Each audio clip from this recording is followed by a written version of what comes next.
one of the most fiercely discussed and debated, quite passionately at times, concepts or issues in SEO circles is white hat or black hat. And essentially what these terms mean is they refer to the ethical nature or unethical nature of certain SEO tactics. And you can kind of think of it as a spectrum from ethical at one end, which is the white hat end, of course, up to the unethical end, which is, of course, is black hat. And there are many shades within that particular spectrum. Now, I highly recommend going to this page on the New York Times website, and I'll leave a link in the download and tools area of SEO Experts Academy. And it basically details how JCPenney was caught, or at least their SEO agency was caught, engaged in a number of black hat practices, which were giving them fantastic rankings. But when the situation became public and Google was forced to act, JCPenney then lost those rankings, of course. That's a very good detailed article and gives you an insight into just how high the stakes are in the contemporary SEO marketplace.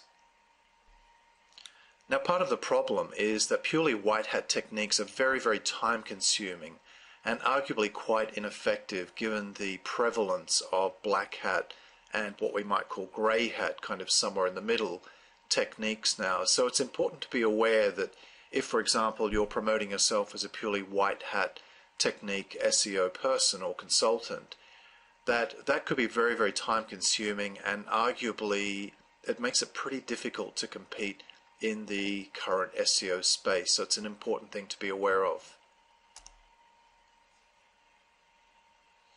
However, at the more extreme end of black hat techniques, and Matt and I will be discussing some of these in the higher levels of SEO Experts Academy, those techniques can result in having your site permanently banned from Google, and that can be a pretty crushing blow if you've invested a lot of time and financial resources into getting a site ranked or ranking for a client of yours. So it's important to be aware going in that there are certain dangers involved in the more extreme end of black hat techniques.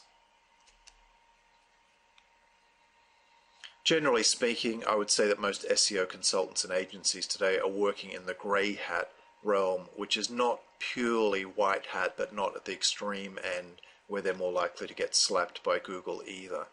So it's important, I think, from your own SEO philosophy development point of view, and I think hopefully that part of the journey in SEO Experts Academy is finding that right philosophy for you as to where you sit on the white hat, black hat spectrum.